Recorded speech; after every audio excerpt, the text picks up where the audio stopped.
Olá pessoal, tudo tranquilo? Vamos continuar aqui no nosso estudo do eletromagnetismo. E aí agora vamos mostrar alguns exemplos, né, da utilização da lei circuital de Ampère. O que é a lei circuital de Ampère? Né?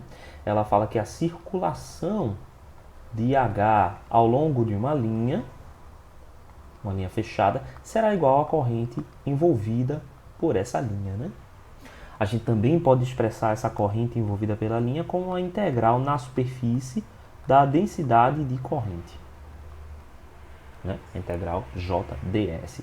Essa é a lei circuital de Ampère, que na sua forma diferencial, né, aponta que o rotacional do campo H, ou seja, os elementos que fazem surgir o campo magnético, são iguais à densidade de corrente J, né, na sua forma diferencial. E a gente tem também a lei de Biot-Savart, né, que aponta para a constituição do campo magnético como uma soma das contribuições de correntes. Né? Então a lei de Biot-Savart indica que o campo magnético H é igual a 1 sobre 4π da integral no volume da corrente, né? Então estou integrando aqui a corrente vetorial, a diferença, né? A distância entre os dois pontos, né? R menos R' dividido por módulo de R menos R' ao cubo, né? Uma vez que o campo magnético decresce com o quadrado dessa distância, então aqui eu preciso compensar, já que eu introduzi um módulo aqui no meu numerador. Então, a lei de Biot-Savart também pode ser adaptada aqui, né? Então, JdV pode se tornar uma integral em KdS, né? E aí a minha integral passa a ser uma integral de superfície, e também pode ser IdL, né? Em que o dl segue aqui na orientação da corrente. E aí a gente consegue fazer essas integrações caso seja em uma linha e caso seja em uma superfície. Beleza. Então, quais são os casos mais simples, né, que a gente pode tentar determinar o campo magnético? O caso mais básico é quando eu tenho uma corrente I fluindo em um condutor retilíneo, certo? Então eu vou dizer que existe aqui um condutor retilíneo e uma corrente I flui através desse condutor. Bem, então eu posso fazer a minha curva amperiana, né, em qualquer formato, desde que esse formato circule a minha corrente. Então, obviamente, eu posso fazer isso livremente com qualquer geometria. Mas algumas geometrias serão mais úteis do que outras. Por quê? Porque algumas geometrias vão trazer simetria para o meu problema. Então, por exemplo, eu poderia fazer essa curva aqui, uma curva aleatória, e fazer a minha integração de HdL ao longo dessa curva. E ela daria também a corrente envolvida, independente do formato dessa curva. No entanto, como eu tenho aqui uma curva irregular, né, eu não posso afirmar nada sobre o valor de H previamente. Então essa simetria não me ajuda muito. O ideal era que a gente conseguisse uma curva que H fosse constante ao longo dessa curva. Por quê? Se H é constante ao longo dessa curva, eu posso retirar ele dessa integral, né? Isso facilita muito o meu cálculo. Bem, como a gente argumentou anteriormente, H ele varia proporcionalmente com 1 sobre R ao quadrado, em que R é a distância, né, do elemento que a gente está observando para o ponto de obtenção de H, né, o elemento da corrente que a gente está integrando para o ponto de observação. Então, se eu encontro pontos equidistantes, então eu sei que o meu campo H, o módulo do meu campo H vai ser igual. Tá? Então, que pontos equidistantes são esses?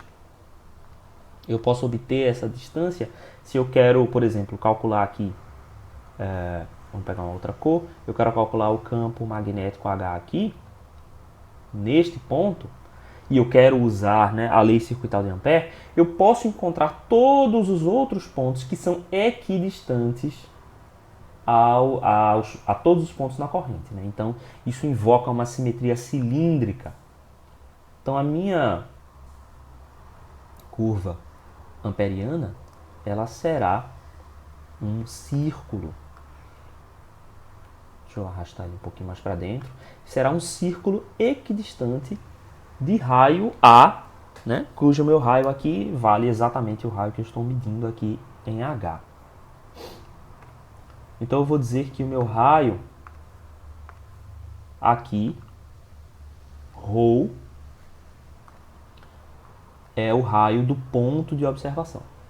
Então vamos pensar de novo na nossa lei, né, de circuital de Ampère. A integral na linha L de H dl igual à corrente envolvida. Essa corrente envolvida já é uma das variáveis do problema, né? Então aqui eu já posso igualar isso tudo a I, porque eu sei que essa curva que eu escolhi, né, será igual a I. Vamos integrar essa linha L numa direção destrógera.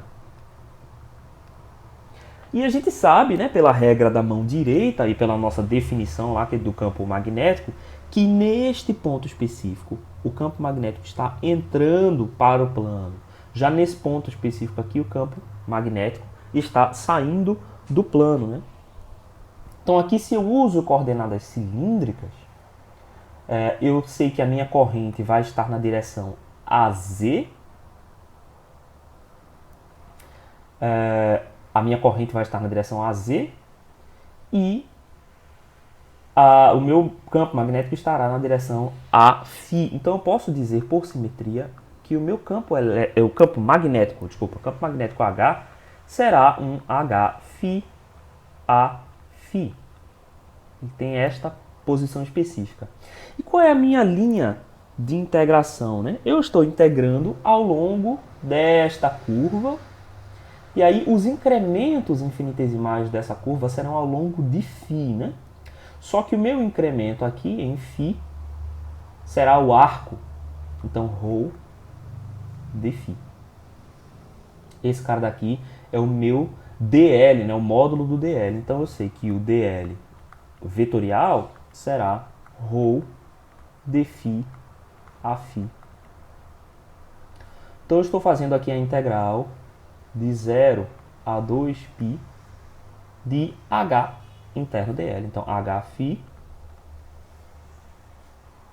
ρ de φ. Integrando isso de 0 a 2π, isso aqui é igual à corrente I. Então aqui não há muito o que fazer, né? O ρ, ele é fixo, tá? Porque o ρ, ele trata-se da variável do ponto de observação, né? Então, no meu ponto de observação eu tenho ρ fixo, estou variando apenas o valor de φ. Então ele pode sair assim como o Hφ, né? Então o que eu tenho é Hφ ρ 2π, né? Da integral de 0 a 2π de φ igual a I. Portanto, o meu H, que é Hφ a φ, será igual a I sobre 2π ρ a φ. Então veja que as aplicações aqui elas são muito semelhantes à forma como a gente entendia a lei de Gauss, né? Então na lei de Gauss nós buscávamos superfícies com simetria, né? E a gente usava essa simetria para quê? Para poder fazer uma pré-determinação do campo, no caso o campo elétrico na lei de Gauss, mas aqui o campo magnético, para poder tirar estas variáveis da integral, né? Quando eu tiro essas variáveis da integral, eu consigo fazer com que essa integral seja relativamente simples. Qual é o segundo caso que a gente pode observar aqui? O segundo caso seria uma folha, né? Uma folha condutora. Então vamos colocar aqui essa folha condutora, ok? E existe nessa folha condutora uma densidade de corrente, vou colocar ela em azul, existe uma densidade de corrente superficial, ou seja, tem uma corrente superficial aqui percorrendo essa folha. Vamos dizer que esta corrente superficial seja uniforme, certo? E aí a gente vai dizer que essa corrente tem um certo valor K. Vamos dizer que essa corrente superficial é dada pelo vetor K. Vamos colocar aqui o sistema de coordenadas. Então a gente pode colocar o Z para cima. Então aqui ficariam o X e o Y, né? E o Z. Então eu posso dizer que o meu K a minha densidade superficial de corrente tem uma orientação em y. Então ela vai ter um certo módulo KY, AY. Ok. Bem, quais são as curvas que eu posso fazer? De novo, eu estou esperando curvas que sejam simétricas, tá? Eu quero curvas com simetria. Então, se eu tenho, por exemplo, um ponto, vamos olhar esse plano aqui assim, XZ, ok? Então o plano está aqui e a corrente está saindo do plano aqui, né? Meu K está saindo. Então essa seria a representação aqui do K. Qualquer ponto que eu escolha em uma altura H fixa estará equidistante a todos os elementos aqui, né? Se eu escolho um outro ponto, também a mesma altura H, eu tenho também elementos equidistantes nas mesmas posições. Então a minha integral ela vai ter a mesma cara se eu escolho qualquer ponto numa altura H. Então eu sei que a curva amperiana, que é paralela, né, ao plano, é uma boa escolha. Então eu posso escolher como início para a nossa curva, né, essa curva aqui, e aqui embaixo a curva também com a mesma distância. Então eu posso fazer o seguinte, em vez de definir em função de uma altura H, eu vou definir em função de uma altura A, e eu vou dizer que essa altura A é a altura total, ok? Então eu vou dizer que existe aqui uma altura A que separa essa minha curva. E aí, obviamente, eu vou completar a minha curva fazendo esse complemento aqui. Mas vamos pensar, vamos pegar esse formato de curva. Vamos pensar qual será a direção para onde esse campo vai apontar. Isso é importante porque a gente precisa dessa informação na hora que nós fazemos a nossa previsão de qual será a direção do campo H. Então, vamos observar num plano aqui onde eu tenho uma densidade superficial. Vamos escolher um ponto intermediário, certo? Um ponto qualquer aqui acima do plano, distante de uma altura H. Bem, o elemento que estiver imediatamente abaixo, deixa eu até colocar ele aqui.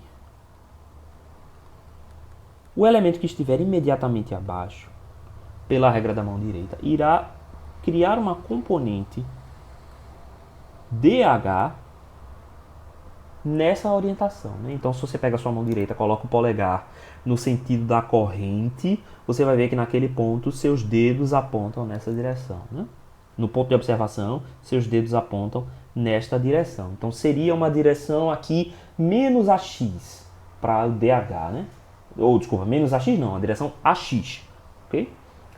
Se a gente coloca aqui, né, essa orientação, tá? Eu só estou pegando esse plano aqui e virando para a gente observar aqui. Então, esse eixo aqui é o mesmo, né? X e Z. Então, meu campo DH aponta nessa direção AX. Qual que vai ser a contribuição, por exemplo, deste elemento? Então, a gente vai traçar uma reta entre os dois e o campo irá apontar na direção perpendicular, né, fazendo 90 graus com essa reta aqui. Então, este elemento, aliás, eu deveria fazer isso com cores, né, já que eu tenho essas cores, para ficar mais fácil da gente visualizar. Então, este elemento aqui, se eu faço uma linha ligando esses dois elementos, ele vai criar uma componente DH nesse sentido. Já minha outra componente, quando eu olho para a direita do meu ponto de observação, vamos escolher uma outra cor aqui, vai criar também um outro elemento DH, que é perpendicular a essa linha azul que liga esses dois pontos. Então, DH. Se eu estou abusando aqui da minha simetria, eu posso dizer que os dois estão equidistantes aqui, né? E aí, óbvio, aqui eu estou usando elementos discretos, pontos discretos, né? Mas aí existirá sempre, ainda que eu subdivida, existirá sempre um ponto diametralmente oposto, né, em relação a essa linha simétrica aqui. Então, esta componente aqui essas duas componentes elas irão se combinar para resultar em um campo na direção AX. A mesma coisa pode ser dita quando a gente observa as contribuições dessas correntes ao longo, né, das outras faces. Então, na face ZY, a gente não vai ter contribuição, por quê? Porque os campos em ZY não estão perpendiculares ao nosso ponto de observação. Né? A gente precisa observar eles dessa forma aqui. Então, eu posso dizer que o meu campo H terá o formato HX, AX. Beleza. Então, eu tenho o formato da minha densidade de corrente e tenho também o formato de H. Vamos agora observar nessa curva quem serão os DLs, certo? Então, se eu escolho nomes para esses 4 pontos aqui da minha curva, vamos integrar ele nessa ordem, começando por aqui, e aí depois 2, 3 e 4, e depois a gente integra em 4, 1. Vamos dizer que essa altura seja A e que essa largura aqui seja B. Quem serão meus DLs ao longo dessa curva? Então, nos trechos 4, 1 e 2, 3, o meu DL será o próprio vetor AX, né, multiplicado pelo DX. Então, será DX AX. Meus DLs serão DX AX e aqui DX AX. Só que nos trechos 1, 2 e 3, 4, o meu DL aqui será DY-AY, desculpa, DZ-AZ. Z, né? Então aqui será DZ-AZ e aqui também DZ-AZ. Perceba que quando eu fizer a minha integral na linha de HDL, quando eu fizer H, ó, AX, interno DL, AZ, esse produto é nulo quando eu faço essa integração ao longo de Z. Ou seja, mesmo sabendo que o meu campo magnético ao longo da linha 1, 2 não é constante, eu posso fazer essa integração ao longo dessa linha porque eu sei que o produto interno dessas duas quantidades é zero. Então eu sei que esta integral no caminho 1, 2 será zero, porque o campo H é perpendicular ao DL. A mesma coisa no trecho 3, 4. Então agora eu consigo fazer esse caminho. Então veja quais foram as vantagens que a gente tomou aqui na nossa simetria. A gente procurou trechos em que o meu campo magnético é constante. Esses trechos são os trechos 1, 4 e 2, 3. No caso, 4, 1 e 2, 3. E completamos essa curva com um caminho que é perpendicular ao campo H. Então, fazendo esse caminho em que DL é perpendicular ao campo H, eu não adiciono a circulação HDL. Então, eu posso fazer essa integral aqui de maneira simples. Então, vamos fazer essa integral. Então, novamente, né, a integral ao longo da linha L de HDL vai ser igual à corrente envolvida. Vamos ver agora quem é, né, essa corrente envolvida. Se nós temos uma densidade superficial de corrente, K, e eu estou observando essa densidade superficial de corrente ao longo, né, desta linha B, e ela é uniforme, a corrente envolvida será K vezes B. Né? E aqui no caso, como eu dei o módulo dele de KY, então eu sei que a minha corrente envolvida é KYB. Ok, e aí a gente pode também separar o meu HDL. Será a integral de 1 até 2, aqui no caso é ponto 1 até o ponto 2, de quem? De 1 a 2, bem, HDL, né? Então, HDL mais a integral de 2 a 3 de HDL mais a integral de 3 a 4 de HDL e agora a gente encerra com a integral de 4 a 1 de HDL. Beleza. Então Então, tudo isso aqui vai ser igual a KYB. Ok, o que mais? Então, vamos observar quem são as partes nulas, né? Então, no trecho 1 a 2 e no trecho 3 a 4, a minha integral é nula. Por quê? Porque H é perpendicular a DL. Certo? Então, eu sei que nos trechos 1 a 2 e nos trechos 3 a 4, H é perpendicular à minha integração. Agora vamos ver uma coisa. A gente analisou essa simetria para z maior que zero. Né? O que vai acontecer em z menor que zero? A gente vai ter a situação contrária. Né? A gente vai ter a situação contrária. Então, esse ponto vermelho aqui vai causar um campo nessa direção. O ponto que a gente chamou de azul aqui vai causar um campo nessa outra direção. E a componente dos dois vai gerar um DH, né, na direção menos AX. Então eu sei que esse valor H de x aqui ele é positivo para z maior que zero e negativo para z menor que zero. Então eu posso atualizar essa minha interpretação para H é igual a hx a x para z maior que zero e H é igual a menos hx a x para z menor que zero.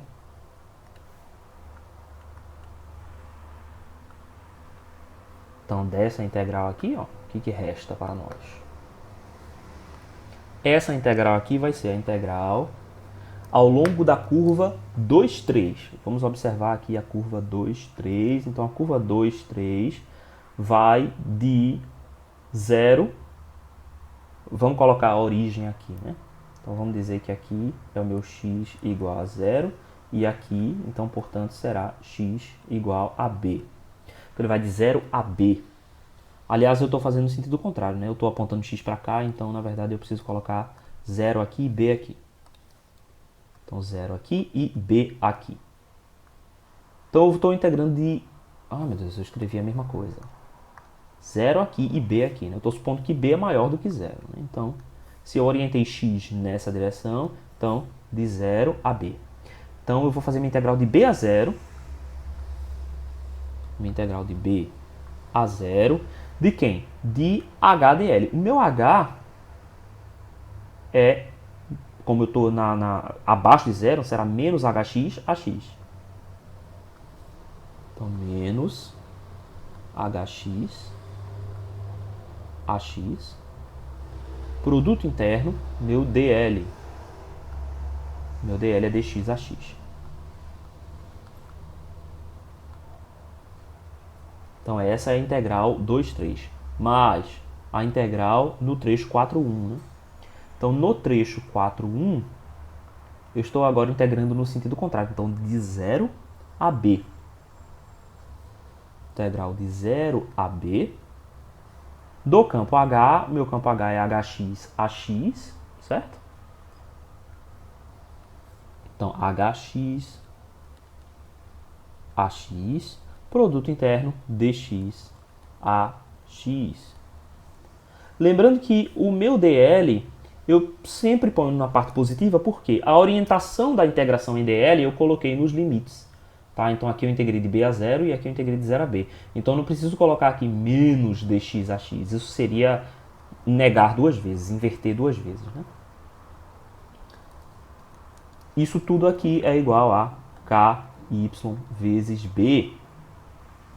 Beleza, então agora eu posso inverter essa primeira integral quando eu inverto os limites de integração, então eu tiro esse menos e obviamente as duas integrais vão ser iguais. Então eu posso dizer que isso aqui é 2 vezes a integral de 0 a b de hx dx igual a ky d. Ok. Por conta da nossa argumentação de que hx é constante ao longo dessa linha, a gente pode retirar hx dessa integração. Então, 2hx, a integral de dx de 0 a b vai dar b é igual a KY. Portanto, vezes B, né? Portanto, eu sei que o meu campo magnético será igual a... que é o meu HX, né? HX, eu vou cortar B com B, vai ser KY sobre 2. Então eu posso dizer que para Z maior que 0, eu tenho KY sobre 2, AX. Então 1 sobre 2, KY na direção AX. Para Z maior que 0. E eu tenho menos 1 sobre 2, KY AX, ou seja, na direção contrária, quando Z é menor do que 0. Esses resultados aqui, vocês podem estar até surpresos que não dependem de A, não dependem dessa distância A, e isso faz sentido, né? Uma vez que esse plano é infinito, essa distância aqui não importa, né? Porque quanto mais distante a gente vai, mas também a gente tem mais plano. Existirá sempre mais plano aqui para o lado, então a gente não percebe esse efeito de distanciamento, né? E isso se expressa aqui nesse resultado matemático. Tá? Então, aqui a gente calculou de outra forma. Ok, vamos continuar. Vamos ver mais um exemplo. Tá? Um exemplo simples. No livro tem vários outros exemplos, então eu encorajo vocês a olharem alguns outros exemplos. Tá? Até o exemplo 7.6, né? Que é mais ou menos até a parte onde a gente foi. Então vocês podem dar uma olhada lá. Vou colocar mais um exemplo básico aqui para a gente ver também um exemplo do uso da lei de Biot-Savart. Então imagine que eu tenho agora, em vez de uma corrente I numa linha, né? Eu tenho agora a corrente I numa espira, certo? Uma espira circular de corrente. Então a minha corrente I está nessa espira circular e eu quero determinar qual que é o campo magnético na origem desse sistema aqui. Então eu quero determinar o meu campo magnético na origem desse sistema. Então, obviamente, aqui também trata-se de um problema de simetria cilíndrica, só que a gente inverteu um pouquinho aqui as situações, né? É a corrente que gira em φ e agora eu quero observar o campo nos pontos em Z. Então vamos começar fazendo o seguinte, vamos escolher um ponto para a observação, certo? E a gente vai calcular quem é o campo magnético nesse ponto. Bem, aqui nós não temos uma simetria tão clara, certo? Porque a gente teria que encontrar pontos equidistantes, né? E aqui não é tão simples encontrar esses pontos equidistantes perpendicularmente, né? Então a gente pode resolver esse problema aqui através da lei de Biot-Savart. Então o que a gente vai fazer? Integrar ao longo desse caminho o IDL, certo? Vamos integrar o IDL.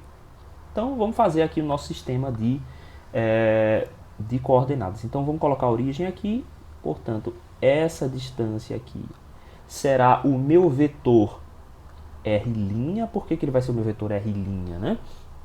Porque aqui eu estou integrando em R' na distância entre a origem para a carga, né? Que aqui a carga será a corrente, o movimento de cargas, né? Para o campo magnético. E o meu vetor R é a distância entre a origem, só que vamos fazer assim, é a distância entre a origem e o ponto de observação. Então esse cara daqui será o meu R minúsculo, tá? R. E obviamente o vetor R maior, né, é R menos R'. Então meu vetor R irá apontar nessa direção. Esse aqui vai ser o meu vetor R grande, né, que é o R menos R'. Então vamos fazer esse problema. Como trata-se de uma corrente I, eu vou usar a minha forma mais simples da lei de Biot-Savart, que é o campo magnético nesse ponto é 1 sobre 4 π vezes a integral. Essa integral aqui vai ser numa linha L, certo? Na linha L de quem? I dl interno, R menos R', interno não, externo, né? Produto externo, que é o produto vetorial, certo? Então, externo, R menos R' sobre módulo de R menos R' ao cubo. Então, vamos expressar quem são essas quantidades aqui, né? A corrente I, ela já é um dado do problema, né? Então ela é um módulo da corrente nessa espira, então, beleza, I é I mesmo. O meu DL, né? DL é o comprimento do arco que eu estou integrando ao longo do caminho da corrente. Então o DL aqui novamente vai ser ρ dφ, né? Esse é o comprimento que é incrementado nesta linha toda vez que eu avanço dφ. E naturalmente, como dl é um vetor, né, a direção desse cara será na direção de φ. Então meu dl vai ser ρ dφ a φ. O que mais? R menos R', né? Então aqui são dois vetores. O meu vetor R é a distância, né, o meu vetor distância, meu vetor posição do ponto de observação. Então aqui, ó, eu só tenho componentes em z. Então meu R será um z aqui definido, né, AZ, enquanto o meu R' será este vetor aqui. Então esse meu vetor, ele aponta na direção do raio, né? Então ele vai ser ρ a ρ. Só que note que aqui, este ρ aqui é referente ao meu ponto de integração. Então vai ser ρ', certo? Portanto, esse dl aqui, ó, também vai ser ρ', dφ', né? A φ é o vetor normal. Então, ρ', dφ'. Então, por isso que é o meu dl', porque eu estou integrando ao longo da carga, certo? Então, agora é só a gente realizar essa integração aqui. Então, meu campo magnético é 1 sobre 4π vezes a integral. Quem é que vai ser a integral? Eu estou integrando ao longo dessa espira, então eu estou integrando ao longo de φ. Então, essa integral é de 0 a 2π. De quem? I dl. I é uma constante, eu já posso tirar ela de dentro. Então, I vem para cá. dl é quem? ρ', dφ' a φ. Produto interno. Essas duas quantidades aqui. Então, R menos R' é simplesmente Z a Z menos ρ a ρ. E aí eu vou colocar o ρ para frente. Certo? Então, menos ρ' a ρ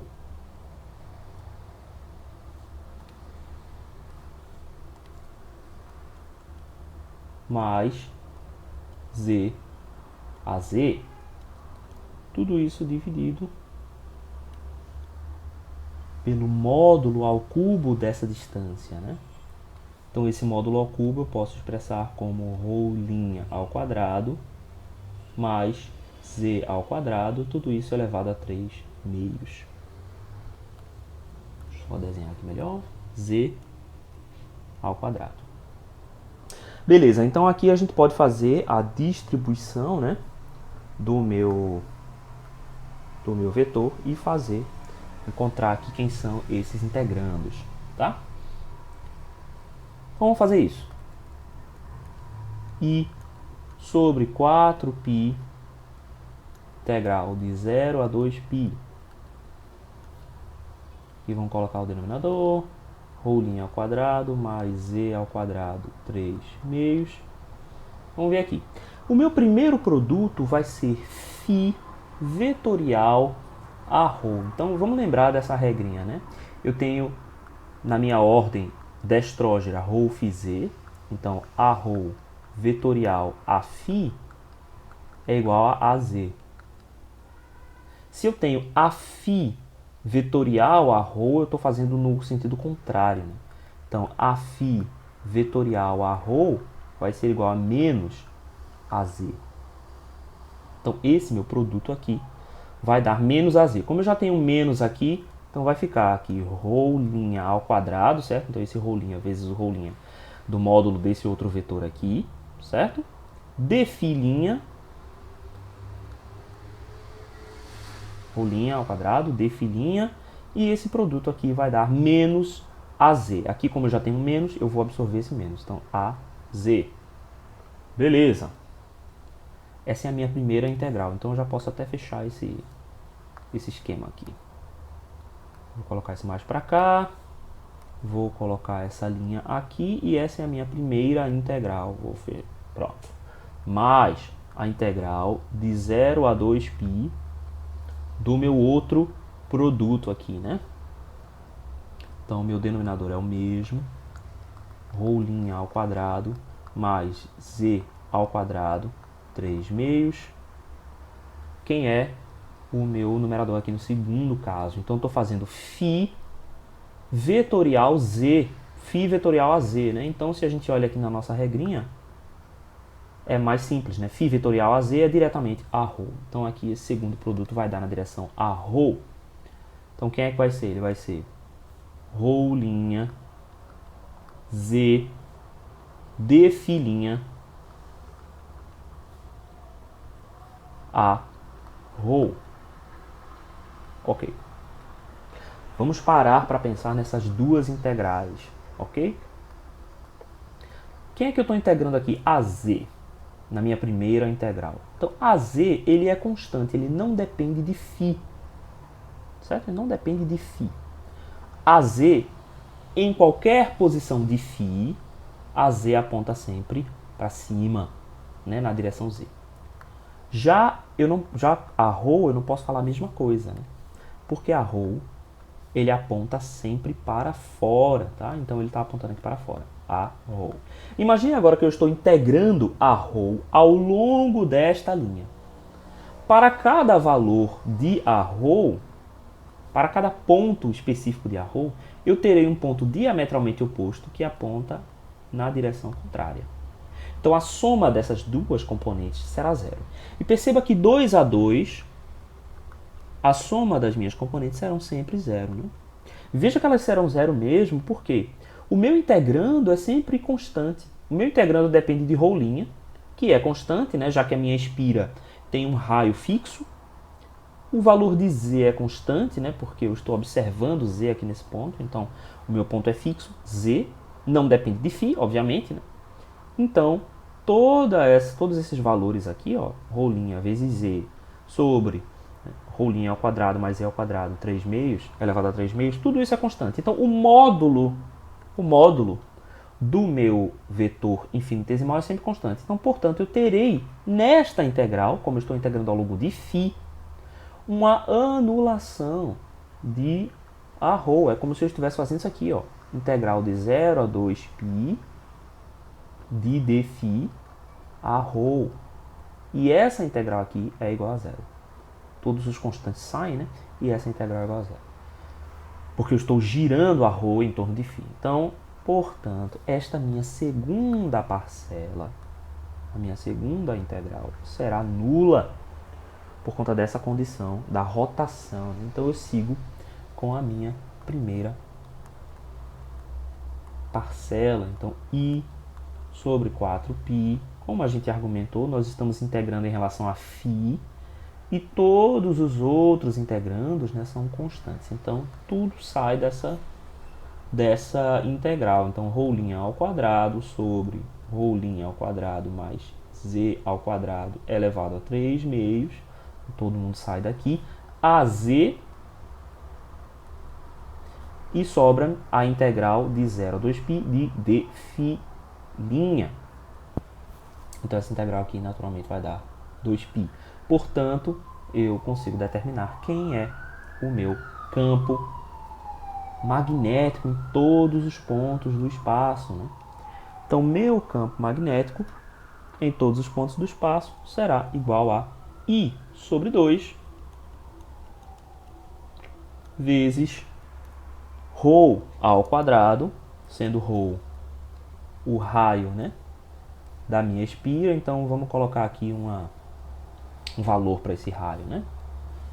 Que foi a única coisa que eu não coloquei. Então vamos dizer que esse raio aqui tenha o valor A, seja um raio A, ok? Então, aqui eu vou ter A ao quadrado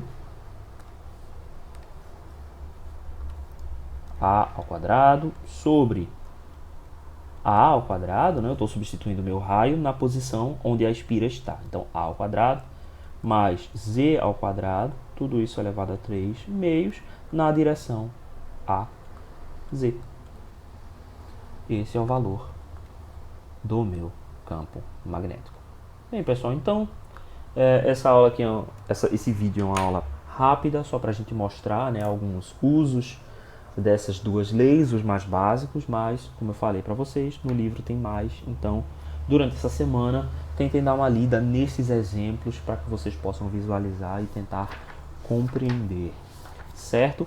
Na aula de amanhã, nós vamos concluir aqui o capítulo 7 com a densidade de fluxo magnético e o potencial escalar vetorial, tá bom? E aí eu combino com vocês via grupo do WhatsApp um dia para a gente fazer exercícios do capítulo 7 e do capítulo 8, tá? Então eu vou marcar um dia para a gente fazer síncrono, provavelmente vai ser na quarta-feira da semana que vem, tá? Mas aí eu combino com vocês no grupo essas questões, ok, pessoal? Mas vejam os exemplos, eu vou colocar também agora para vocês a lista, certo? A lista do capítulo 7 no Siga A para vocês fazerem, já vou colocar ela inteira e aí a gente vai discutindo isso, tá bom, pessoal? Obrigado e até a próxima.